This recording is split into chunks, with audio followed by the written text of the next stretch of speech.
Bem-vindos ao nosso canal no Spotify. Você ouvirá neste momento uma reflexão bíblica com o pastor Rainerson Israel. Deus abençoe sua vida e fale ao seu coração. Qual imagem nós precisamos trazer aos nossos corações deste Deus poderoso a quem nós amamos, a quem nós servimos? Irmãos, me veio apenas um texto, a palavra de Deus no Salmo 23. Eu queria ler o Salmo 23 com você, a versão Almeida, revista e atualizada. Você pode abrir a sua palavra, a palavra de Deus, no capítulo 23 dos Salmos, do livro dos Salmos.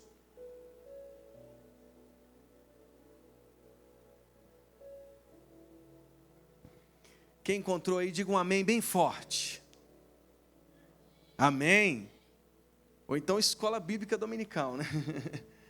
Diga um amém bem forte, amém? Encontraram o Salmo 23? É um salmo clássico. Quantas casas deixam esse texto aberto? Ou o Salmo 91. Mas esse salmo ainda é mais clássico ainda, o Salmo de Davi, Salmo capítulo 23. Diz assim a palavra de Deus: o Senhor é o meu pastor, nada me faltará. Ele me faz repousar em pastos verdejantes. Leva-me para junto das águas de descanso. Refrigera-me a alma. Guia-me pelas veredas da justiça, por amor do seu nome. Ainda que eu ande pelo vale da sombra da morte, não temerei mal nenhum, porque tu estás comigo. O teu bordão e o teu cajado me consolam. Preparas-me uma mesa na presença dos meus adversários. Unges-me a cabeça com óleo, o meu cálice transborda. Bondade e misericórdia certamente me seguirão todos os dias da minha vida, e habitarei na casa do Senhor para todos sempre. Amém? Vamos orar mais uma vez? Senhor, muito obrigado pela tua palavra que foi lida e será exposta nesse momento. Nós estamos diante da tua presença e diante da tua palavra. Que o teu Santo Espírito, aquele que inspirou os profetas e os apóstolos, ó Deus, que o teu Santo Espírito nos ajude a compreender a tua palavra. Que as tuas palavras, Senhor, nesta noite, alcancem o coração de cada um de nós. Fala conosco, Espírito Santo de Deus. Fala conosco em nome de Jesus. Amém? Amém, irmãos? Queridos, que imagem nós carregamos depois de um ano? Um ano se passou. O ano de 2024. E agora estamos próximos ao ano de 2025. Que imagem carregaremos de Deus para esse próximo ano? O Salmo 23 revela coisas extraordinárias. E eu queria com vocês, verso a verso, penetrar nesta imagem tão preciosa de Deus, neste Salmo de Davi, para que este rosto único de Deus seja aquele a nos conduzir neste próximo ano. Eu queria fazer algumas observações introdutórias sobre o Salmo 23. A primeira observação que eu gostaria de fazer é que este é mais um dos saltérios de Davi. Ao longo dos 150 salmos, nós temos pelo menos 5 saltérios, ou seja, 5 conjuntos de textos nos salmos atribuídos ao rei Davi. O primeiro saltério de Davi está entre o capítulo 3 até o capítulo 41. O Salmo 23 está neste primeiro saltério, ou seja, neste primeiro conjunto de textos atribuído a Davi. O segundo saltério do capítulo 51 ao 70. O terceiro saltério do capítulo 101 ao 103. O quarto saltério do 108 ao 110. E o quinto e último saltério de Davi, conjunto de textos atribuídos a este rei, do capítulo 138 ao 145. De alguma maneira, os salmos nos convidam a enxergar esta personalidade tão simbólica no Antigo Testamento. E o Salmo 23, ele é muito precioso, por ele ser a apresentação do pastoreio de Deus. Isso é muito rico para a imagem simbólica que Davi carrega. Eu não sei se vocês sabiam, mas em 2 Samuel 16, nós temos qual era o ofício de Davi antes de reinar. Ele era um pastor. Ele era um pastor de ovelhas. Ele era um cuidador do gado. E ele conseguiu penetrar de maneira rica no sentido desta palavra pastor, deste cuidador. Mas, mais forte ainda, essa imagem de pastor se torna ainda mais profunda com a informação de que este pastor foi tirado das ovelhas, foi tirado do gado, ele que era filho de Jessé. Quando Samuel chega na casa de Jessé, ele é o último. Tem mais um ali. O último filho de Jessé, que estava no meio do rebanho, do gado, das ovelhas, dos animais, no pasto, pastoreando. Este pastor, este simples pastor, este esquecido filho de Jessé, tornou-se o pastor de Israel, o rei de Israel. Não sei se vocês se lembram, mas em Gênesis nós temos alguns verbos que falam a respeito de como nós devemos cuidar da natureza. Cuidar como mordomos da natureza. Guardar é um destes. E guardar é uma expressão pastoril. É cuidar estabelecendo a justiça de Deus. Davi foi um rei que estabeleceu com a sua vida a justiça de Deus. Foi um grande rei, um extraordinário rei. E sabe o que é mais rico no Salmo 23? Davi, este pastor, que foi tirado das ovelhas e tornou-se o pastor de Israel, o rei de Israel, insiste em dizer no Salmo 23, que Deus é o verdadeiro pastor. Não ele, mas Deus. Deus é o supremo pastor. Jesus disse: eu sou o bom pastor. Davi insiste em dizer: ele é o pastor. Uma segunda observação é que o Salmo 23, ele foi escrito de um modo extraordinariamente artístico. Parece que ele tem uma força concêntrica. Tudo empurra para o centro do Salmo. Parece que Davi gostaria que nós lêssemos para além de uma leitura linear, ou seja, de cima para baixo. Ele queria também que nós também lêssemos das margens para o centro. Perceba comigo, os primeiros 3 versos do Salmo 23. O Senhor é o meu pastor, nada me faltará. Ele me faz repousar em pastos verdejantes. Ele me leva para junto das águas de descanso. Ele refrigera minha alma. Ele me guia pelas veredas da justiça. Vejam que a conotação é uma teologia sobre Deus. O verso 6 também: bondade e misericórdia certamente me seguirão todos os dias da minha vida, e habitarei na casa do Senhor para todo sempre. Ou seja, é sobre Deus que Davi está escrevendo. Agora, estas margens empurram para o centro, para o coração do Salmo 23, que são os versos 4 e 5. Ainda que eu ande pelo vale da sombra da morte, não temerei mal algum, porque tu estás comigo. Preparas-me uma mesa na presença dos meus adversários, unges-me a cabeça com óleo, o meu cálice transborda. Percebam, as margens são sobre Deus. O coração, o núcleo do salmo é uma relação direta com Deus. É Davi conversando com o próprio Deus. Assim deveria ser a nossa espiritualidade. Falamos tanto sobre Deus, mas às vezes nos esquecemos de orar. Falamos tanto, temos tantas teologias, temos tanta sabedoria a respeito de Deus, mas pouca intimidade com Ele. O Salmo 23, com a sua força concêntrica, nos convida a sair da teologia sobre Ele para uma relação íntima, direta com Ele mesmo. Terceira e última observação.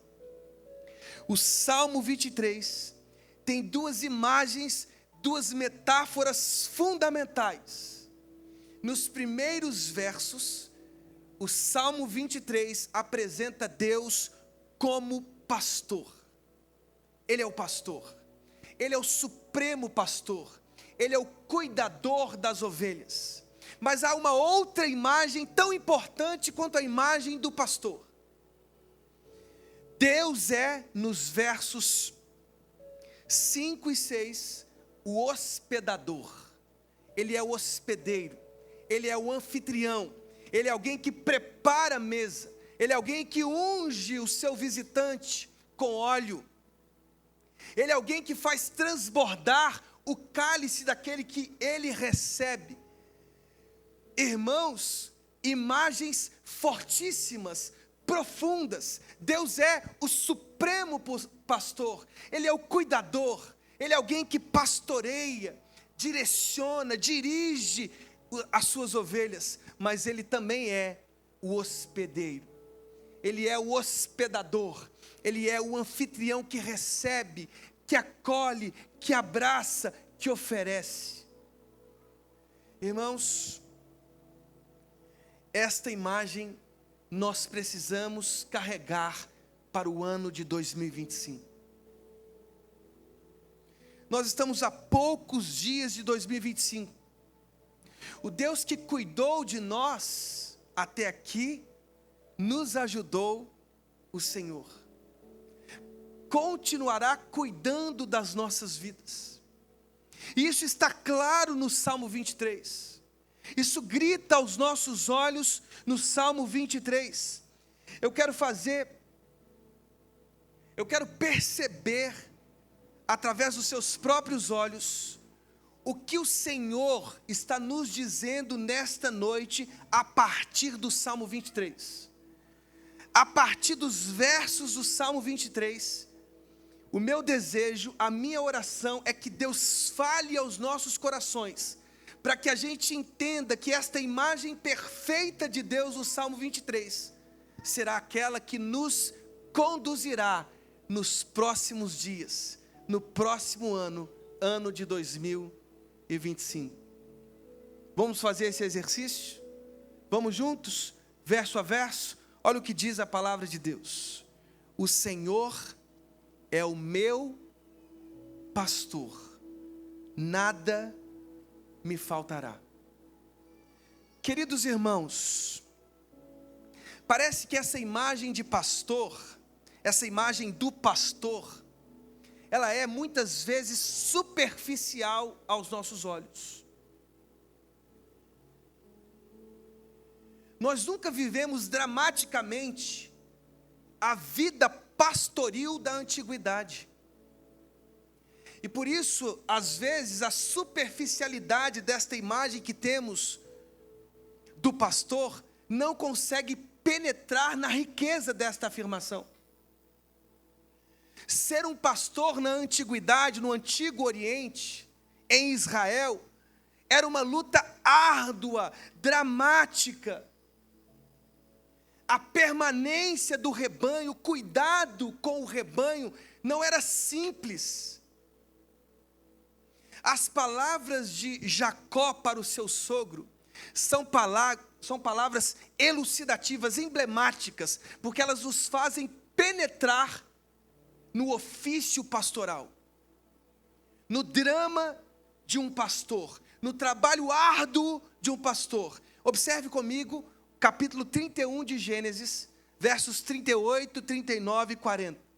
Jacó diz ao seu sogro Labão: 20 anos eu estive contigo, as tuas ovelhas e as tuas cabras nunca perderam as crias, e não comi os carneiros de teu rebanho, nem te apresentei o que era despedaçado pelas feras. Sofri o dano, da minha mão o requerias, tanto furtado de dia como de noite, de maneira que eu andava de dia consumido pelo calor, de noite pela geada, e o meu sono me fugia dos olhos. Você consegue perceber o trabalho árduo de um pastor? As feras, os males, as intempéries do clima, esses ventos contrários eram comuns para a vida de um pastor no Antigo Oriente. Não era simples ser pastor. E Davi está dizendo assim: o Senhor é o meu pastor. É Ele quem cuida de mim. É Ele que, diante dos males, das intempéries do clima, da atmosfera, cuida de mim. Diante dos chacais, dos animais selváticos, é Ele que me protege. É Ele que dá a sua vida por mim. Por isso, bom pastor, na teologia de Jesus, em João 10, é aquele que dá a sua vida por suas ovelhas. Porque o falso pastor abandona. O falso pastor observa os riscos e sai e deixa.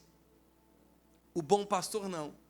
O bom pastor dá a sua vida pelas suas ovelhas. Irmãos, a vida do pastor não pode ser caracterizada como algo romântico, não. Era exigente, era perigoso. Davi está dizendo: o Senhor é o nosso pastor. E este verso se enriquece ainda mais com a melhor tradução do verso 1.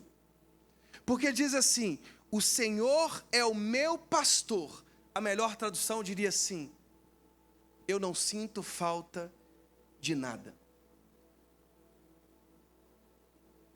A tradução que nós temos hoje, ela pode margear uma espécie de barganha com Deus. Ele é o meu pastor e não vai deixar faltar nada. Eu sempre vou, eu entrego as ofertas, eu entrego os dízimos, eu negocio com Deus. O texto não está dizendo isso. A Bíblia está dizendo: o Senhor é o meu pastor, e por isso eu não sinto falta de nada. Esta é a melhor tradução. Eu não sinto falta de nada. Por um momento, a ênfase de Davi se volta para ele próprio.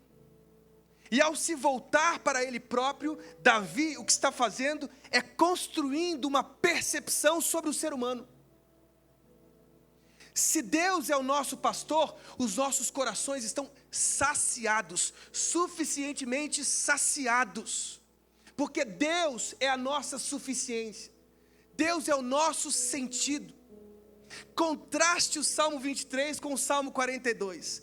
O Salmo 42 diz assim: assim como a corça ou o cervo anseia pelas águas, a minha alma anseia por ti, ó Deus.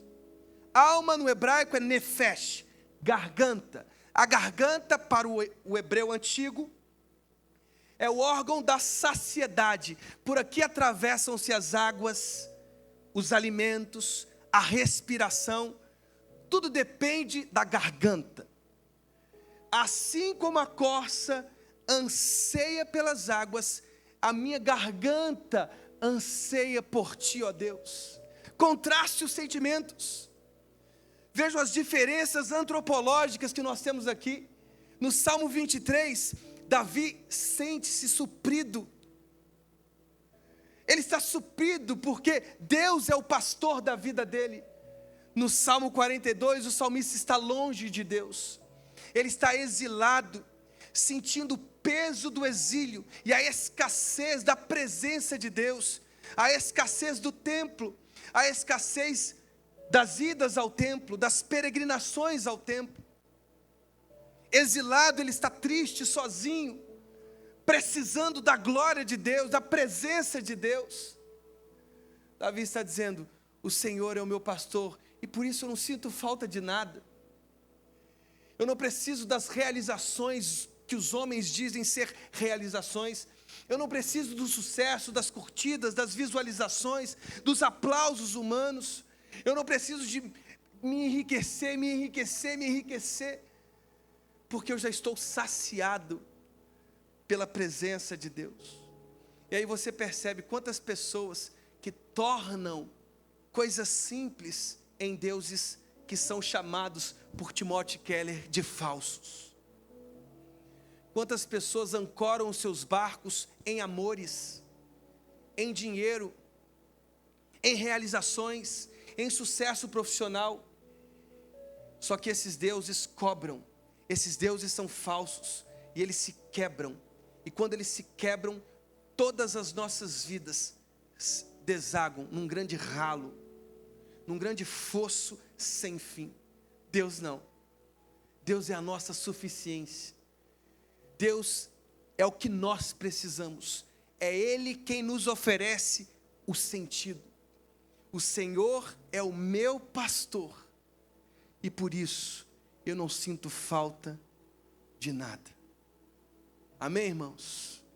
Veja o que diz o verso 2 e 3. Ele me faz repousar em pastos verdejantes. Veja a beleza da poesia hebraica. Leva-me para junto das águas de descanso. Refrigera-me a alma. Guia-me pelas veredas da justiça por amor do seu nome. Irmãos, os pastores não eram sedentários.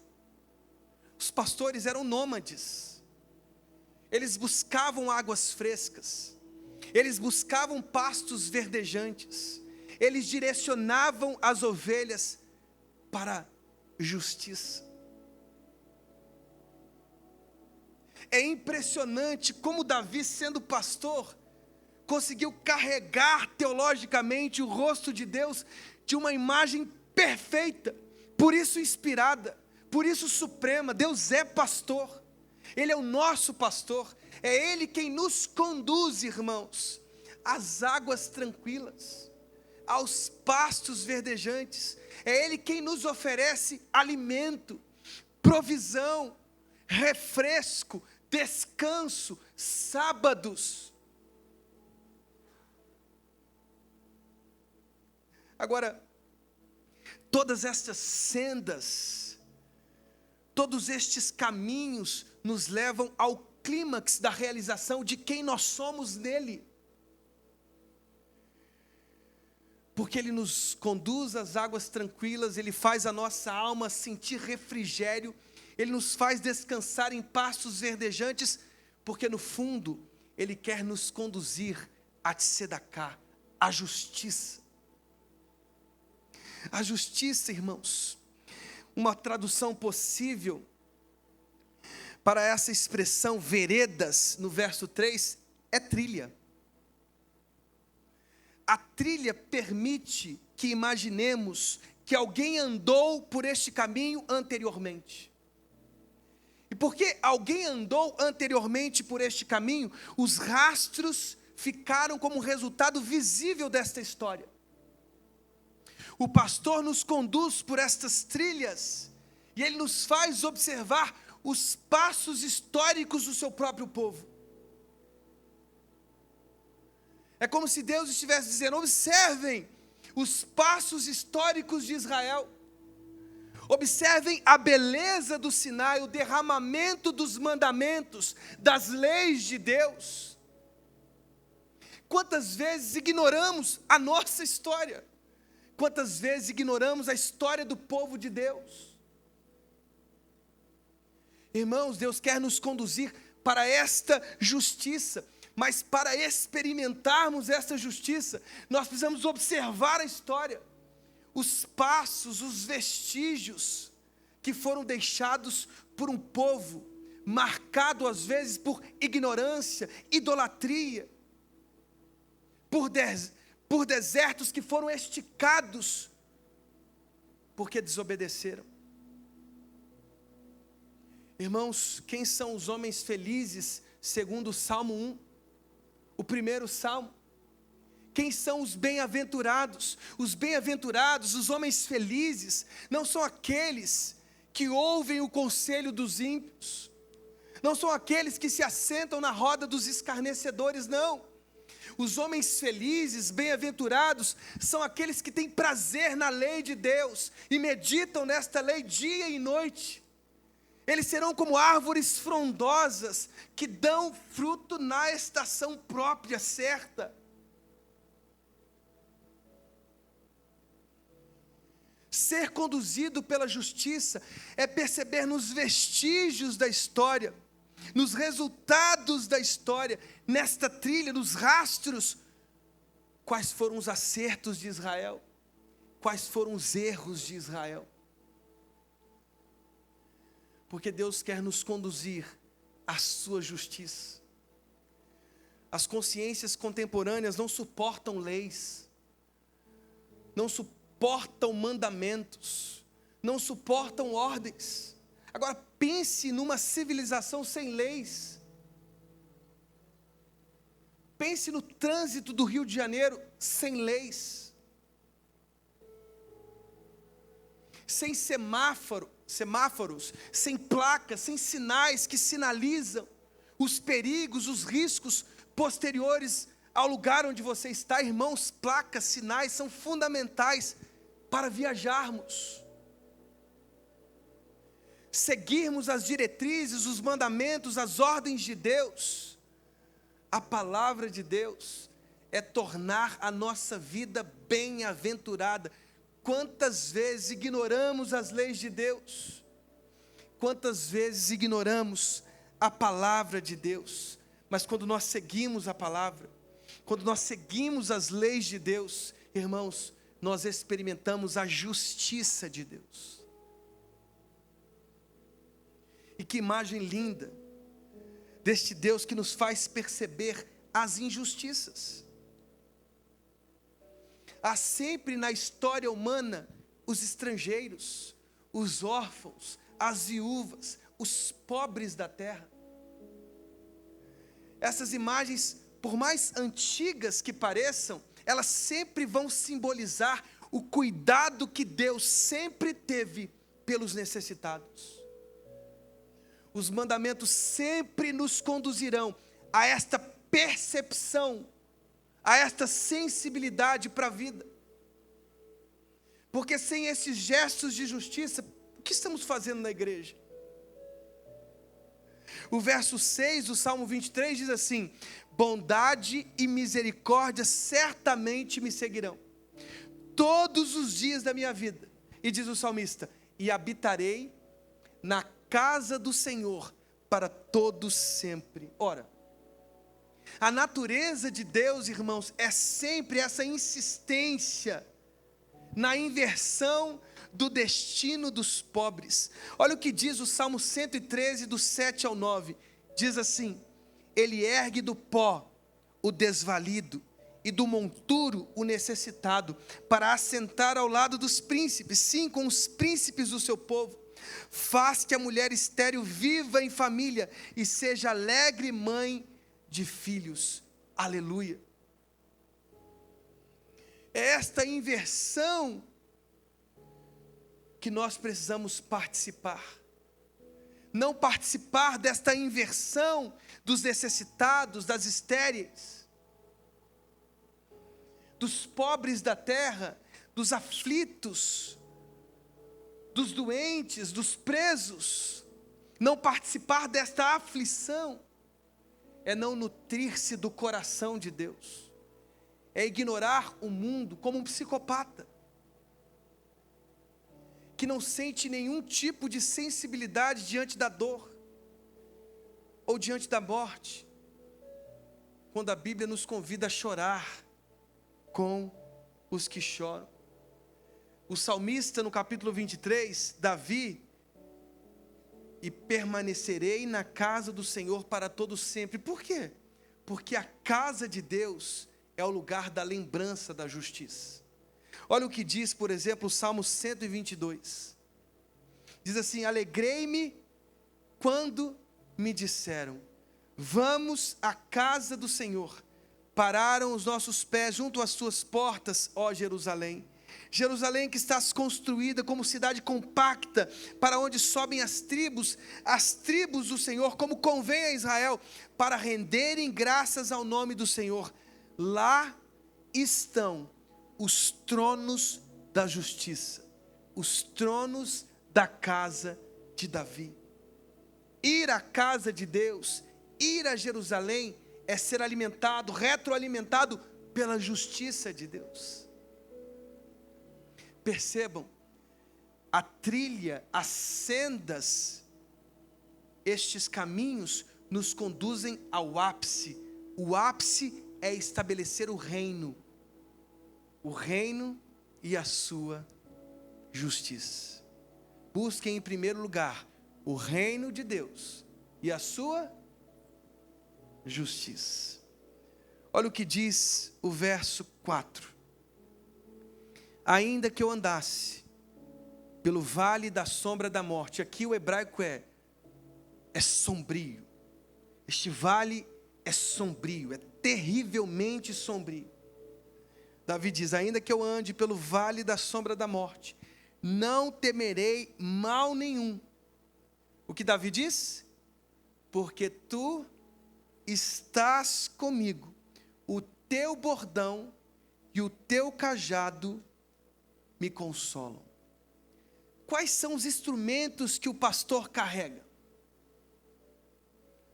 O bordão e o cajado. Esse bordão ou esse bastão também era o cetro do rei. Este bordão, este bastão, era uma arma que o pastor usava para defender a si mesmo e as ovelhas. O bastão, o bordão, é uma arma de defesa. Então, o salmista está dizendo: quando atravessamos os vales sombrios, terrivelmente sombrios, há um pastor que nos defende. Há um advogado que intercede por nós. Há um pastor que não nos exclui. Ao contrário, há um pastor que caminha com a gente no vale sombrio. Irmãos, quantas vezes somos dispersados no meio das tribulações? Quantas vezes somos dispersados no meio das nossas aflições, no meio das nossas intempéries? O Salmo está dizendo: Deus é quem nos defende. Deus é quem nos protege. Mas há um outro instrumento: o bordão e o cajado. O cajado, o pastor se apoiava nele. Mas mais do que isso, o cajado conduzia o rebanho. Você sabia que o pastor às vezes tocava nas rochas e este barulho vibrava, sendo a própria direção deste rebanho, dessas ovelhas, que ao ouvirem o toque do cajado na rocha, seguiam, mesmo nos vales sombrios. Este cajado também arrancava os arbustos. Este cajado também, quando estendido, era uma ajuda muito bem-vinda para que o animal se apoiasse neste cajado e superasse um desnível. Irmãos, essas imagens, elas carregam este rosto com proteção e cuidado. Deus não é alguém que fez o mundo lá na Arquê, no princípio, e foi jogar Pokémon em Plutão. Deus participa da história. Ele participa da nossa história. Ele é o supremo pastor que com o seu bordão nos defende dos ataques dos chacais, dos animais selváticos. É Ele que com o seu cajado vai tocando nas rochas, para que mesmo em espaços sombrios, terrivelmente sombrios, a gente ouça a sua voz, ouça os seus toques. É Ele que com o seu cajado vai arrancando os arbustos e igualando os desníveis. Ele é aquele que aplaca os montes e sobreergue os vales. Ele é aquele que estabelece a equidade, a justiça, o equilíbrio. Mesmo quando atravessamos os vales mais sombrios da nossa história, nós somos conduzidos por este pastor que nos faz superar o desnível, que nos faz superar os medos, as catástrofes, os ventos contrários, que nos faz superar os nossos piores traumas.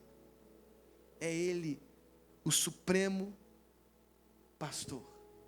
Mas diz, para encerrarmos o Salmo 23, preparas uma mesa perante mim, na presença dos meus inimigos, unges a minha cabeça com óleo, o meu cálice transborda. No início eu falei de duas metáforas que são riquíssimas, a do pastor e a do hospedador, do anfitrião. Deus é este anfitrião, que diz o Salmo 23, prepara uma mesa. E de acordo com a cultura do Antigo Oriente, preparar a mesa é providenciar o alimento. Os visitantes, quando chegavam às mesas em Israel, eles tinham uma expectativa de que o hospedeiro, de que o hospedador trouxesse à mesa o alimento. O pastor é aquele que traz o alimento para as nossas mesas. Você já agradeceu a Deus pelo pão que você comeu hoje? Você já agradeceu a Deus pelo almoço que você comeu? Pelo café da tarde? E você come tanto que você já está pensando em agradecer pelo jantar que você vai comer daqui a pouco. É Deus que está providenciando alimento para a sua casa. É Deus que está enchendo o seu celeiro. É Deus quem está colocando comida na sua despensa. Mas o Salmo diz assim, unges-me a cabeça com óleo. Nas refeições festivas, uma gordura perfumada, um óleo perfumado, era derramado sobre a cabeça dos hóspedes. E este óleo, no contato com o corpo quente, evaporava, exalava um perfume riquíssimo. Estes aromas, que tinham como base azeite, esse perfume refrescava a pele da cabeça e trazia repouso, recuperação do alento e a devolução do vigor. Unges-me a cabeça com óleo. É Deus restaurando o nosso vigor. É Deus restaurando as nossas forças. É Deus reconduzindo os nossos passos. Estamos rompendo o ano de 2024. Estamos chegando no ano de 2025. Até aqui nos ajudou o Senhor. Ele está derramando sobre as nossas cabeças um óleo fresco, um perfume fresco, para reconduzir os nossos passos, o nosso vigor, as nossas forças para o próximo ano, em nome de Jesus. E diz mais, na presença dos meus adversários. Veja que hospedador, veja que anfitrião, é aquele que nos protege dos adversários. Seu cajado, seu bordão, agora se somam a esta imagem riquíssima, alguém que protege a nossa mesa, alguém que nos protege dos males que às vezes estão próximos de nós. É Ele que diante dos nossos próprios adversários, dos males que nos cercam, das aflições que nos cercam, serve a mesa. Unge a nossa cabeça com óleo. E uma última imagem: faz o nosso cálice transbordar. O cálice transbordando simboliza a abundância. Irmãos, os falsos pastores, os falsos profetas, os inimigos, eles vêm para matar, roubar e destruir. Mas o verdadeiro pastor, o supremo pastor, o pastor do Salmo 23, o pastor de João 10, veio para nos dar vida. E vida em abundância. Perceba a imagem do cálice transbordando. Quantas vezes ignoramos os apelos de Deus, os convites de Deus, e quantas vezes desperdiçamos as nossas vidas na superficialidade deste mundo, sobretudo deste mundo contemporâneo. Estamos esgotando as nossas vidas, os nossos dias, com este tipo de superficialidade, deixando de viver a abundância, a profundidade, a alegria de ser pastoreado, de ser recebido pelo hospedeiro, pelo anfitrião, que é o nosso próprio Deus. Em Apocalipse 3:20, a palavra de Deus diz assim: eis que estou à porta e bato. Se alguém me ouvir e abrir a porta, eu entrarei e cearei com ele. Deus está nos convidando para uma mesa farta, abundante. E não interprete isto como bens materiais apenas. Nós somos tão consumidos por estes bens materiais que são consumidos pelas traças e ferrugens, ou seja, somos tão consumidos por aquilo que é consumido por traças e ferrugens, que a gente deixa de perceber o que verdadeiramente é prosperidade, abundância, riqueza. Irmãos, vocês se lembram do Salmo no verso 1? O Senhor é o meu pastor. O meu pastor não são as oscilações do dólar. O meu pastor não é o Supremo Tribunal Federal. Eu não espero de lá justiça. Eu não espero de lá, das instâncias de poder, justiça. E eu não me surpreendo com as injustiças destas esferas de poder. Eu não espero justiça de lá. Porque só Deus é pastor. Só Ele nos conduz à justiça. Só Ele nos faz encontrar o sentido das nossas vidas. Só Ele refrigera a nossa alma. Só Ele nos conduz às águas tranquilas. Só Ele nos faz descansar em pastos verdejantes. Só Ele com bordão, defesa, cajado, consolo, direção, proteção, nivelamento, só Ele, só Deus pode saciar a nossa alma, só Ele pode nos trazer sentido. Amém?